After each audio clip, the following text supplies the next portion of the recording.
Getting in some breaking news now, there's a big debate on whether Russia should be a part of G20.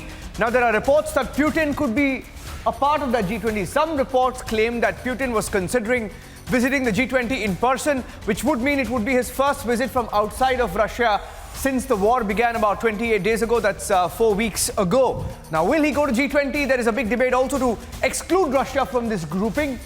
China has taken a view. Pro-Russia China has just said, the Chinese Foreign Ministry has just said that G20 countries cannot exclude Russia from that particular grouping, from the G20 grouping. And I have with me on the broadcast this evening, Vadim Trukan.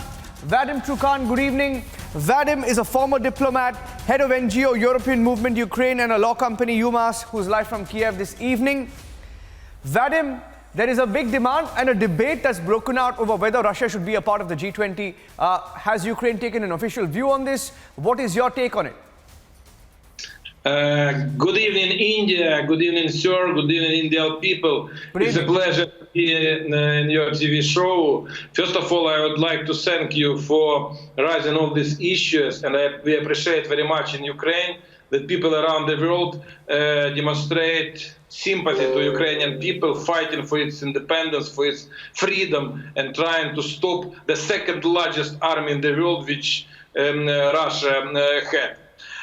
This is first. Secondly, you mentioned in this report that Russians call the Azov military unit as Nazi unit. This is not a case. Not Azov is bombarding Russian territory, but Russian army is bombarding Ukrainian cities and killing Ukrainian civilians. That means that Russians are Nazis.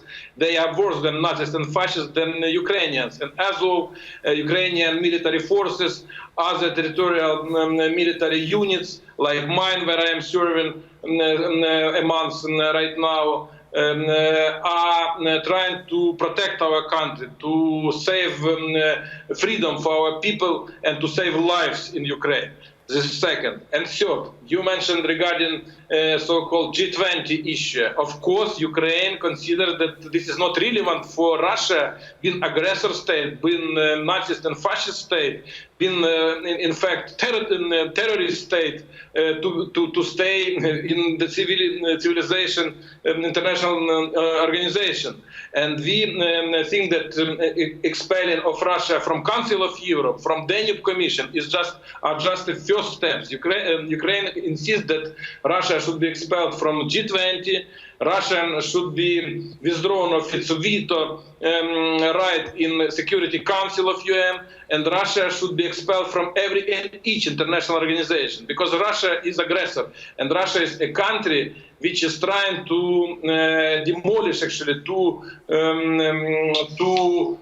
demolish another sovereign country, which is Ukraine. They have already killed more than 120 children, several thousand civilians. They have destroyed dozens of thousands of our civilian infrastructure, houses, schools, maternity houses, kindergartens, and so on.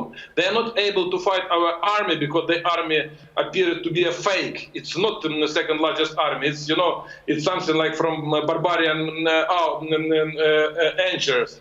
But anyway, they are able to damage a lot, to bring, to bring death to our territory. That's why we are trying to work with all and every and each our partner in order to create a strong coalition which would stop Putin, which would stop aggressive Russia. And last but not least, we appreciate very much quite balanced position of India, but we would like to see India in much more strong position, because India is a democratic country.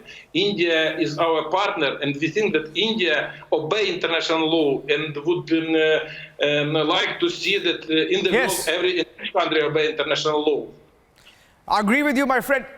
Let me tell you, Vadim, we completely agree that there should be no loss of lives, and the aggression is something that India has spoken about, saying no civilian life should be lost in this, aggression by Russia. They're calling it a special operation. You're calling it an invasion, and that war of words continues. But